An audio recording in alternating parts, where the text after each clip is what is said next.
Well, welcome to the questions at the end of Chapter 5 from Fundamentals of Particle Technology. This is all about free settling. In this particular case, it's the derivation of the Hazen model and the use of the Hazen model for a settling basin. Perhaps the best way of illustrating that is to have a look at the animated GIF, which is on the website. You can see the feed comes in from the left. It has a feed rate of Q, that would be meters cubed per second in SI units. Clearly the effluent is the same as the feed rate because this is a closed system, so what goes in must come out. And then we have a plan area defined as A just here, which is the area as if you're looking down from the sky onto the settling basin. And this is a very important theoretical development, fairly simple, straightforward, but a fairly important one because we see it in plenty of other particle technology applications. And this I'm talking about is what's called the critical particle trajectory. So this red particle that we see coming in from the left and not going out on the right is the particle following the critical trajectory. Particles of a certain size, when they come into this settling basin, are going to sediment in the top to bottom way, in the sort of vertical direction, and at the same time we're going to assume some form of plug flow from left to right. So the particles are not subject to a high degree of turbulence or mixing, so that they can just sediment uniformly, and it's the critical trajectory is the particle, the critical size rather, is the particle size where the particle follows that red arrow and is just captured on the surface of the basin, just there, before all the liquid is otherwise pushed up and out of the settling basin. So in other words, we need a certain length in order to be able to capture those particles. In fact, you'll see as the derivation goes on, it's area rather than just length that's the key point. So basically what we're going to be doing is equating the residence time for the particle to go from the top to the bottom to be equal to the residence time for the particle to go from left to right along the settling basin. And that is our critical trajectory model. That's this equal time top to bottom, equal time left to right. Okay, so that's the concept behind the approach. Let's have a look at the question itself. Okay, so the question, I just pushed it slightly over to the left. The question refers really to the settling basin that we've just had a look at.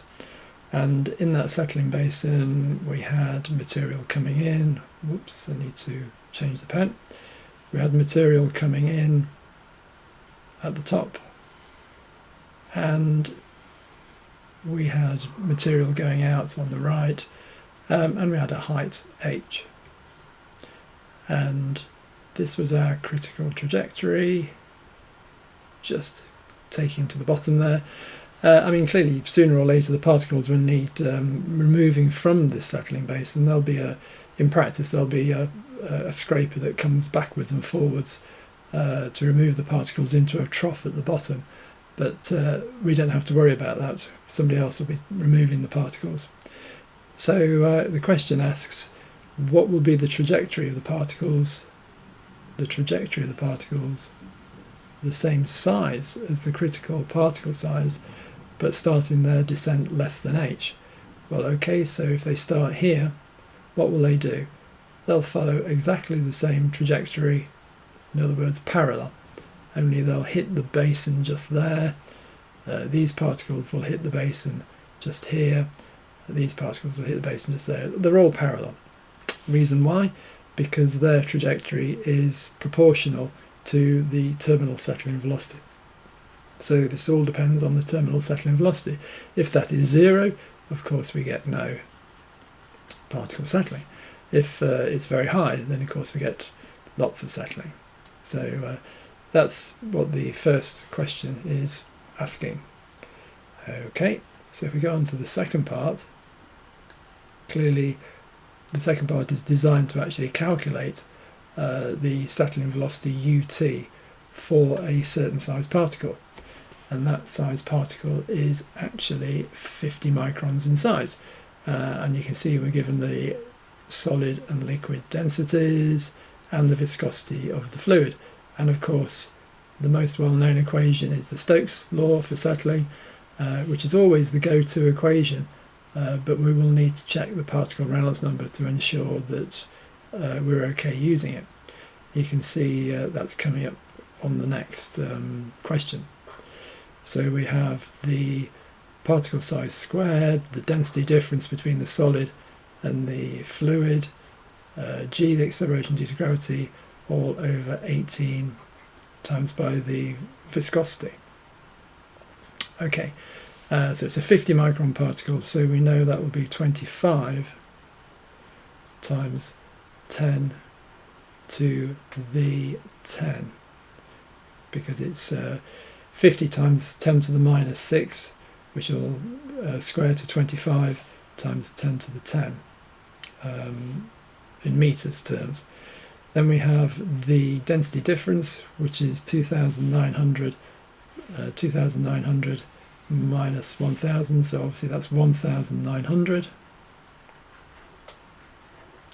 Then we have G, which is 9.81, and that's what we have all over, I wasn't expecting that, never mind, all over 18 mu. I'm going to write that out again just under here. So we have 25 times 10 to the 10, 1,900 times by 9.81 all over 18 times 10 to the minus 3. Okay, so what does that actually give us? I think that one's an okay one to use the trusty calculator for. I'll sort out the powers in a moment. Let's just do the numbers. That's 25 times 19 times 9.81 divided by 18. How many powers do we also need to take into account? Well, that was minus 10, not plus 10. So that becomes minus 8, minus 5. So it is 259 times 10 to the minus 5, or 2.59 times 10 to the minus 3 meters per second. 2.59 times 10 to the minus 3, which is answer A just here, 2.6 times 10 to the minus 3. These actual numbers here have been calculated using a spreadsheet, so I'm going to end up with quite a lot of rounding error on this calculator. So that's the terminal settling velocity as per Stokes. Let's just check that that's an okay equation to use. Particle Reynolds number, always a ratio of inertial to viscous forces, a Reynolds number. Here we're talking about those forces around a particle, and we want a Reynolds number which is du rho over mu. The characteristic linear dimension here is that of the particle diameter. That is of course the velocity, which is terminal settling velocity here, and it's the fluid density and the fluid viscosity. I'll put those just there for reasons that will become apparent in a moment. So what have we got? We've got 50 micron particles, so that's 50 times 10 to the minus 6. We've got 2.59 times 10 to the minus 3, and then we've got 10 to the 6. In water systems, you've always got that 10 to the 6 because density is 1000, 10 to the 3, and viscosity is 10 to the minus 3. So that will always give you 10 to the 6. Okay, well, we've got some small numbers here, so that will help cancel out. So let's actually work out what this is. It's going to be, I'm going to use the 50 because that makes life easier for a later calculation. So that's 50 times by 2.59, which is 129.5. Okay, 129.5. Now we need to sort out the tens. That one went off with that. We're still left with -3. 10 to the -3. Whoops, 10 to the -3. In other words, it is 0. Well, it's 0.13, isn't it? 0.13.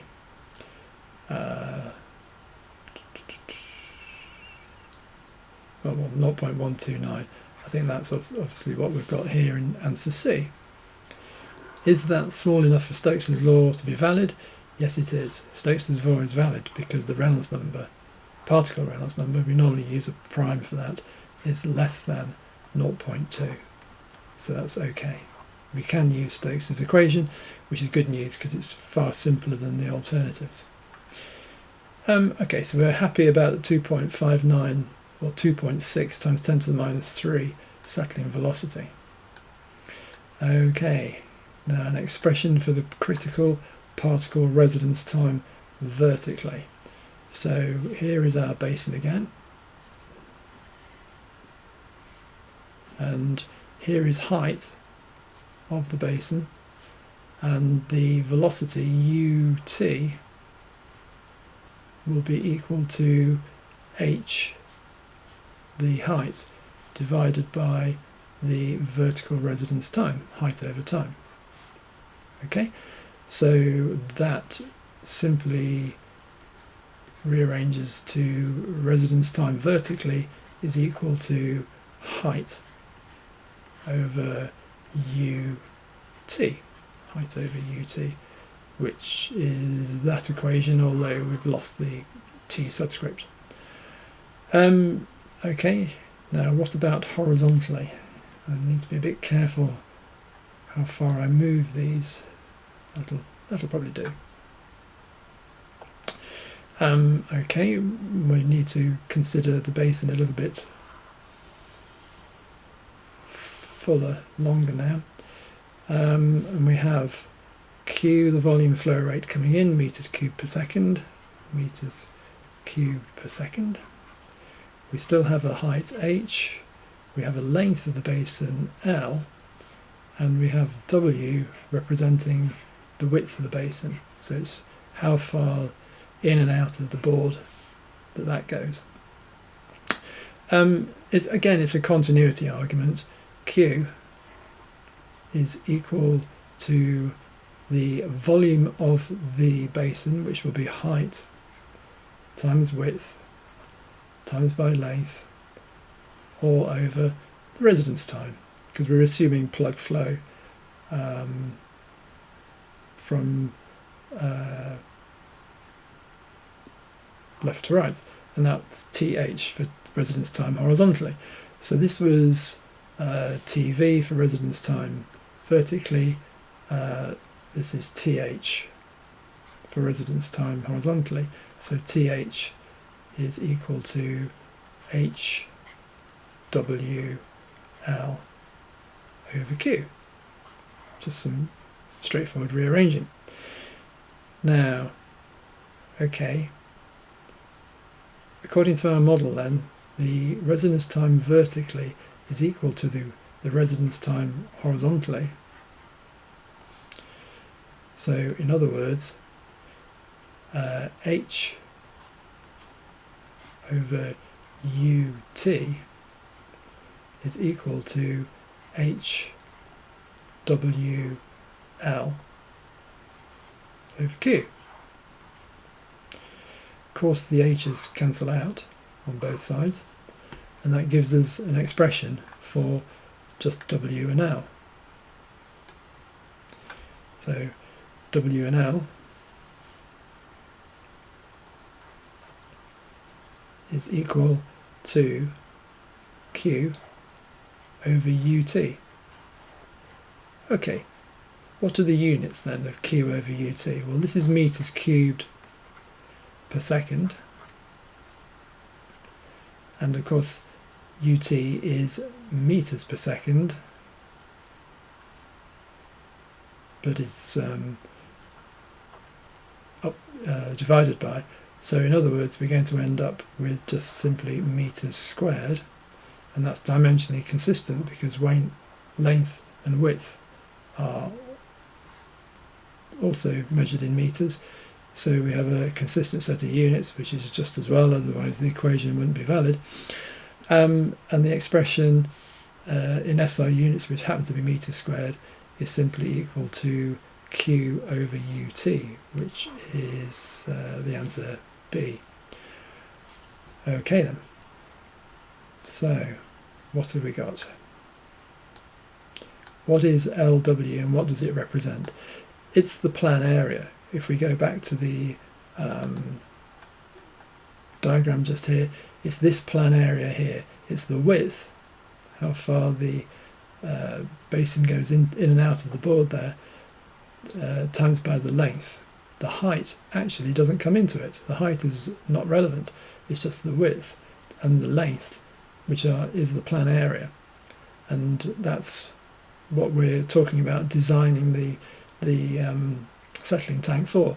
It's the amount, it's the footprint is one way of looking at it. What's the footprint of the device when you come to dig a hole in the ground in order to settle out particles of a certain size, commonly done in the wastewater industry. Okay, so what are the units? Well, meters squared. To give the full answer, meters squared, and it is the plan area. So the last part then is to actually do a calculation, and we decided that the area, plan area, is equal to Q divided by UT, and the question is for these 50 micron particles. If we have a volume flow rate of 10 meters cubed per minute, so we need to divide by 60 to get that into meters cubed per second, and we also need to divide by the terminal settling velocity of the particles, which was 2.6 times 10 to the minus 3, something in that sort of order, 2.59 times 10 to the minus 3. Yes, go on then, 2.59 times 10 to the minus 3 meters per second.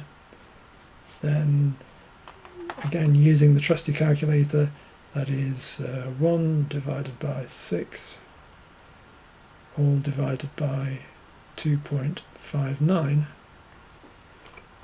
So that is 0.064, and then of course using the dividing by 10 to the minus 3 will convert that into 64. So 64 meters squared is the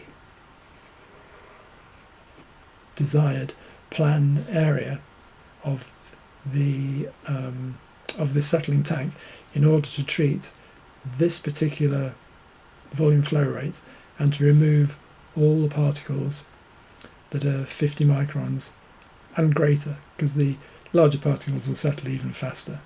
So a settling tank, something in the order of 6 meters in diameter, so in a plan view 6 meters in diameter and just over 10 meters in length, should remove all those particles that are coming in and just leave particles less than 50 microns in size going out. Okay, so that's our critical particle trajectory. A very important technique for predicting the efficiency of processes or designing processes in particle technology. And there are the answers to the question number 2. Okay, goodbye.